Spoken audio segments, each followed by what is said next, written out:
Good morrow, scholars. Welcome back to Blood of the Dead. Huh. Normally I can't read. Never mind. I keep forgetting that I have the thing switched around for the screen. Anyway, how are you guys this morning? I put Iggy in the tub. I'm going to feed him when I'm done recording. And then I'll probably clean out his cage between takes. Anyway, are you guys going to the Harry Potter midnight release party near you for the new book? I plan on going after work, since I have to work. Hopefully they'll let me in. Anyway, we left off, where were we? Chapter 3, I think. Page 35. Off to the promised land. Sorry. August stood over the oven, eyeing the dial. It was set at 400 degrees. Tears ran from his eyes, and in his sweaty palms he held an old, worn black Bible, with some of the pages loose from its binding. It was the one his father gave him back when he was a kid. It had been years before August read it, but once he did, he made a point of taking his dad aside and thanking him for it. The pages of the old book crinkled each time he wrung it like a towel. Subconsciously, he hoped by his twisting and turning the pages, God would get a sense of his own internal twisting and turning. His family was gone. He was out here all alone.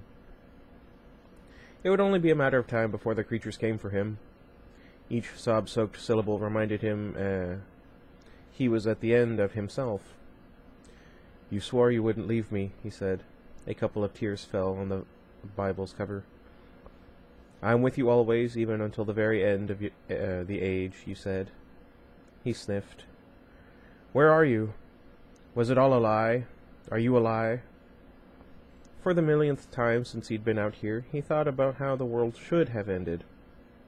How a ruler would rise in Europe, would befriend, then betray Israel, would persecute Christians worldwide, would kill those who didn't fall in line with the new monetary system, would slaughter those who didn't revere him as a god, would lead a revolt against God's people at Armageddon, and would fall at the hands of Christ when the Lord returned in glory on the clouds of heaven. Instead, August was stuck in a world where the dead walked the earth, where countless lives had already been lost, where his own family had been murdered. Even though the undead had killed his family first, he still took the blame upon himself. It was him, after all, who had pulled the trigger and ended their existence on this planet. That's a sad thought. Salty tears dribbled onto his lips. He licked them away. "I can't believe you'd abandon me. I can't believe you'd steal my family. Can't believe you'd let hell prevail like this." He picked up the Bible in his right hand, then set it down again. He repeated the motion several times, something to keep his mind distracted, even if it was just a simple up-and-down motion like this one. "Dead. They're all dead, and you don't care. I've asked, I've prayed, and you've just sat there doing nothing." Fresh tears welled in his eyes. He hadn't slept at all last night, and had trouble napping earlier in the day. He hadn't felt like eating, even though hunger floated somewhere in the back of his gut the whole day through. Fatigue beat against his eye sockets, its pulse adding to the confusion and weight that was already crushing his tired brain and resolve. He'd never talked to God like this before. The image of the man he was a year ago flashed before his eyes. The man of yesteryear, glowing with the love of the Lord, a twinkle in his eye, an enthusiasm for service. Now he was just the shell of the man he once was, broken and beaten, with a heart turning to stone. "I can't do this anymore," he thought. "No one can." August set the Bible down and got on his knees. "Last chance," he whispered. "Either tell me where you want me, or what you want me to do right now, or we're done, you and me." A sharp pang struck in his heart. To walk away from God after all these years. He couldn't even believe he was considering it. "I'm sorry," he said. "Forgive me. Just angry. hurt, and I don't even know what the word is. I'd kill myself right now if I didn't know what the consequence might be. Your word doesn't say specifically, just hints at it. August wiped his eyes, then squeezed his nostrils. He wiped his fingers on his pants.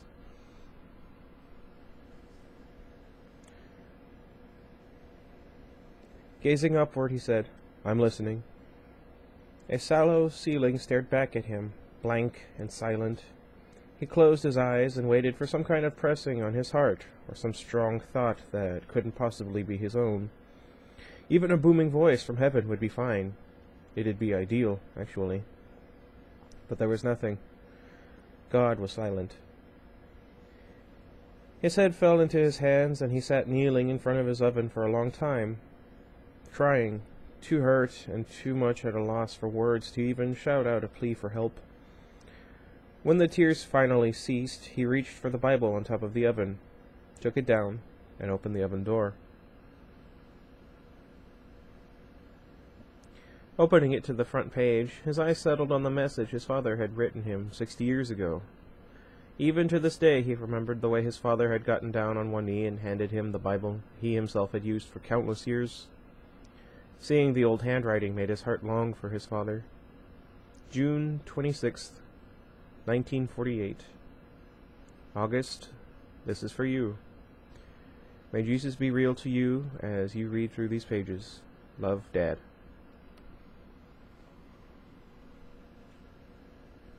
He stared at the text for a long time before closing the book.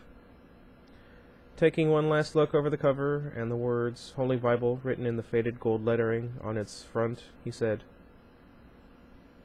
"Goodbye," and tossed it on the oven rack. He closed the door. It wasn't long before the scent of burning paper filled the air. August wept before the oven, unable to believe what he was doing. How could God ever forgive him for doing that? If you're real, forgive me, he thought. Stop me. Heart heavy, he remained on his knees. The heavy stench of smoke hung over him and sat in his nostrils. A dance of flame sprang to life behind the small dark glass window of the oven door. August's mouth fell open as the seriousness of what he was doing hit him, like a stern finger poking at his heart. "No!" He grunted and slammed his hand down on top of the oven, using the edge to help him up. His old knees creaked as he stood, and his head swooned from rising so quickly. The room tilted to the side, then righted itself again. Once steady, he sprang for the drawer nearest the oven and yanked it open, pulling out oven mitts. Quickly, he shoved his hands into them and opened the oven door. A thick cloud of dark gray smoke billowed out. Coughing, August turned his head away. He took a deep breath, held it, and squinted his eyes before reaching in and grabbing the book and pulling it out. He faced away from the oven, and with a big puff of breath, he blew out the flame on its top and sides, then ran the book over to the sink, where he patted the bright red hot lines rimming from some of the pages. Sorry. He reached back to the oven, closed the door, and turned it off. Back at the sink, he stared at the still smoldering book. Some of the pages partly missing, others black with soot, others black and brown altogether. Taking off the mitts, he was about to ask for forgiveness when his eyes caught the sight of the header on the open page. It read, Exodus. The following morning, August loaded up the blue Ford minivan with what was left of the food. Not much, just a few cans of beans, some tequila. A friend of mine, she really likes tequila for whatever reason. I don't understand the appeal of alcoholism. I was about to say alcoholism, but they kind of go hand in hand. Anyway. Where was I? And a few just add water noodle soups that he had forgotten about on the top shelf, and whatever else he could find around the cabin that might be of use. An axe, hammer, a few pairs of jackets and boots, pillows and blankets, a half roll of toilet paper, and of course, his .22 and bullets. This was it. It was time to return to the world. What else could it have meant when the Bible opened to Exodus? Maybe God did finally speak up after all this time. But before he would leave, there was still one matter to attend to. Rifle in hand, August stood before the front of the cabin, envisioning the bodies of his family buried beneath. He said goodbye to each one, then paused before he said goodbye to Eleanor. He licked his lips. I don't know what's going to happen, darling. I truly don't. Just know I'll do my best to honor you and perhaps save a few folks along the way. He frowned. What am I doing? You can't hear me anyway. I'll just pass a message up to the big guy and he'll do all the talking for me. Then, hopefully.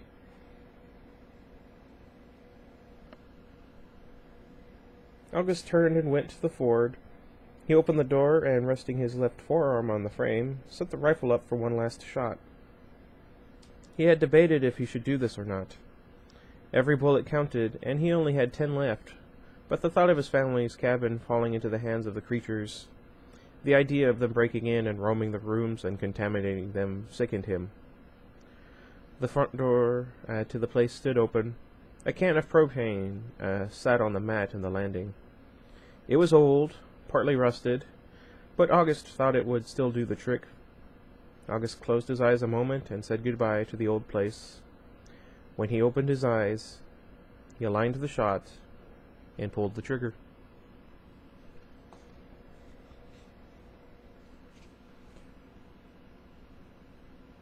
I won't lie, that chapter was kind of tough on me.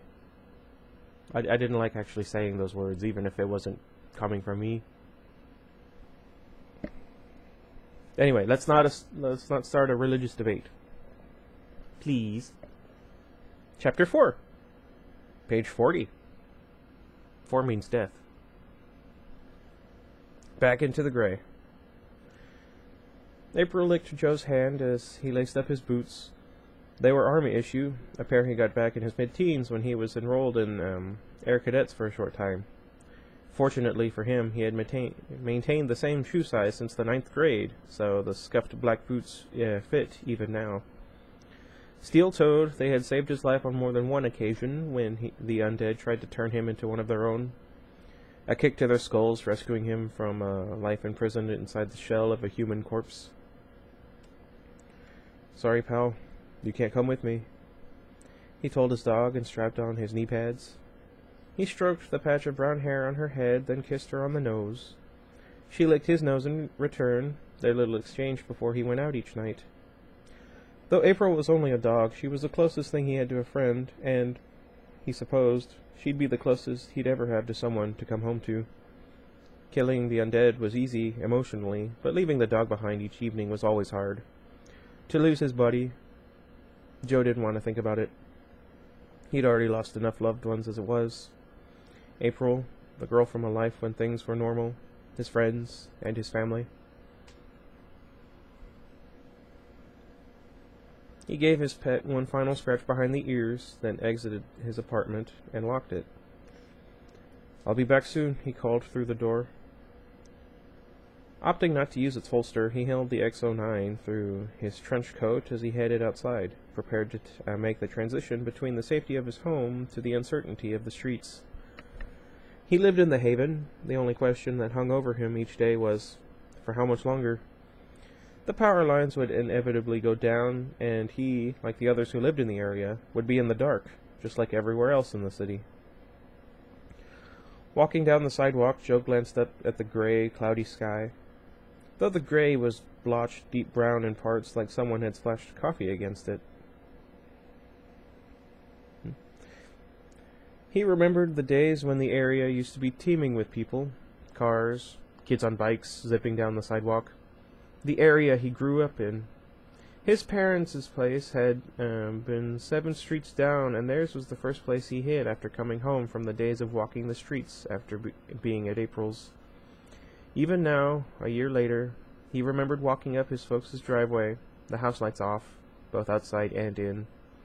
He didn't need to be a pessimist to know his mom, dad, brother, and sister were already dead. The question at that point had been, how dead? He remembered it clearly. Armed with a knife from his kitchen and a baseball bat, he cautiously approached the front door. After taking a deep breath, he pressed down on the tab above the handle and pushed. The door moved slightly, but no further. Locked? Maybe they're all right. He dug in his jeans and pulled out his keys. He still had a key to the place even though he no longer lived there. Joe unlocked the door, pressed down on the tab above the handle again, and pushed. The old door swung open with a creak. Listening carefully for any sign of life, he stood there, knife at the ready, his other hand tightly gripping the bat. I don't think that's the best way to use the bat. It was quiet within. Hello? No reply. Exhaling slowly, he went in, scanned the front landing to make sure the coast was clear, then proceeded into the living room. Everything seemed fine. The black leather couches on the white carpet sat untouched, just as his mom liked it. Those couches were off limits the moment his parents got them. Joe never understood the point of having them if you couldn't sit on them. The dining room beside it was also empty and intact. His mom's fake fruit centerpiece still in the middle of the large oak table, a few pieces of mail on a nearby chair. He went over to the envelopes and checked the postmarks. Days old. They were still sealed, and it wasn't like his parents to leave mail unread for longer than a day. Mom? Dad? Hello? Silence. A pinch at the back of his throat. He swallowed twice, one not being enough to suppress the itch that surfaced back there. Heart beating quickly and steadily, he went to the kitchen. At the entrance, his jaw slackened and a flush of heat came over him. The dual-windowed kitchen door that led out into the patio was in pieces.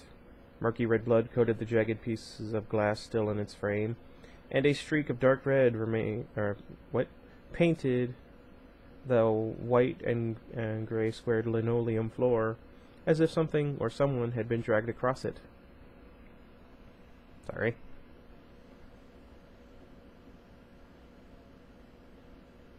The creeping feeling that someone might be still in the house tugged at Joe as he went for the kitchen door. He just hoped that if someone was inside, they were alive and not dead. Joe peered through the broken glass. The backyard looked the same as the last time he visited, except everything was muddled over with that awful gray stuff that had fallen from the sky. Pools of blood and smears of meat blotched the patio in hideous red, the smell of it having sat out in the open for so long, sending his stomach into twists and twirls. I just ate, too. He swallowed again, a lump forcing its way down his throat. And his voice squeaked. He cleared his throat. Anybody? The word was so quiet he doubted that anyone would have heard him. Mom? Dad? Tears pulling at the bottom of his eyes, he stepped outside and tried to avoid stepping into the patches of blood. He dropped the knife and bat. The edge of the bat struck his toe through his shoe, but he didn't care. To his left on the patio table were the heads of his family. Ugh. His fathers and sisters sitting side by side, his mothers and brothers laying on their ears. Eyes locked onto each other, frozen terror on their faces. Blood coated the table and rimmed it by its legs. Mind blank, Joe numbly walked toward them, unable to think. He glanced at his feet, shaking his hands, then finally to the yard. There were no bodies, just a few patches of intestines and a blood-soaked arm and a sheet of skin. How would this happen, I wonder?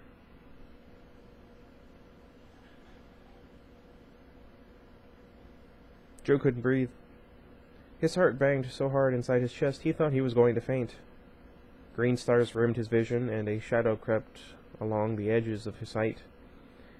He felt lighter than air. The last sound he heard was his head hitting the patio wood. Now, walking down the sidewalk in the Haven, Joe still couldn't believe he had gotten out of there alive, that the zombies hadn't come for him. If any had entered his parents' yard while he was unconscious, they might have left him alone, somehow thinking he was already dead and not worth their time. He'd never know if that was the case or not. Joe pulled out the X09 and held it tight with his right hand.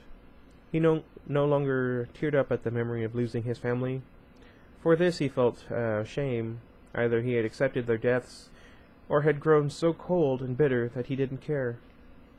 But if I feel bad about not caring, then I have to care, right? Whatever, he said softly, and pulled out an old port cigar from the inner pocket of his coat. From the side pocket he produced a box of wooden matches, stopped walking, lit the tobacco, then continued. The smell of the smoke sometimes drew out the dead. He'd hoped he'd run into one or two. Each time he blew one away, he felt a little better about himself and reclaimed a little piece of the lives the undead had stolen from him and everyone else. Many nights he had wandered around thinking about what he was doing, and many nights he realized how stupid it was when he stepped back and took a hard look at it. He was playing vigilante, trying to be like the superheroes he had written about before the world fell to pieces. But at the same time, he also gained a keen understanding of the catharsis this brought and the amazing feeling of trying to set something right when everything had been set so wrong. He didn't care if the others noticed. So far as he knew, no one did. There were others like him. Anyway, guys and girls who went around with guns and killed as many of the undead as they could. Without them, the city would be in far worse shape. The military had been dispatched to each city nationwide after the rain fell had lasted only a short time. What? Before the undead bulldozed them like a pack of raptors hungry for the kill. The cops were all dead. Even those like him. Well, there weren't many out there that, as many out there as there used to be, but thankfully, they were still out there. Hopefully, they'd still be able to make a difference before it was too late.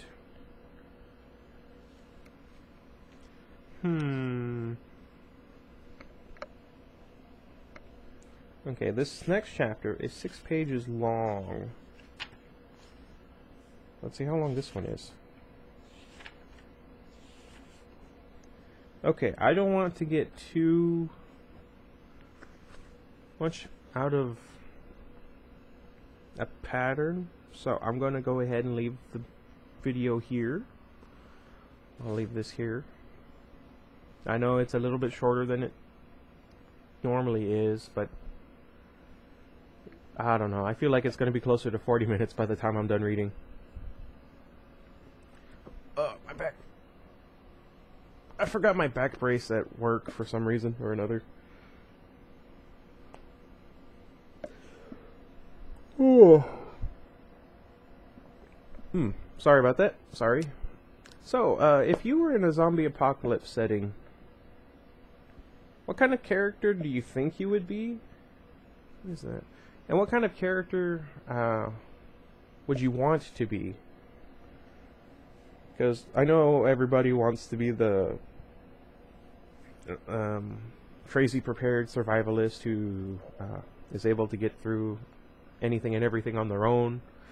But let's be honest, I really doubt anybody could do that in real life. Personally, I think that I would be able to last at least 9 months, even by myself, or I guess by myself, before I did something stupid and got killed. If you think you could do better, let me know. If you feel like going over your zombie preparedness plan, feel free. I have a few videos discussing these things somewhere on the channel. Maybe I'll put a link in the description in these videos. That'd be interesting. Anyway, sorry for rambling. Sorry for kind of a short chapter. Well, 2 chapters. In my defense, I'm not the one that wrote them. And I say a lot. Anyway, let me know your thoughts, your feelings, whether or not you can figure out how this book ends without looking it up. And until next time, goodbye everybody. My arm hurts.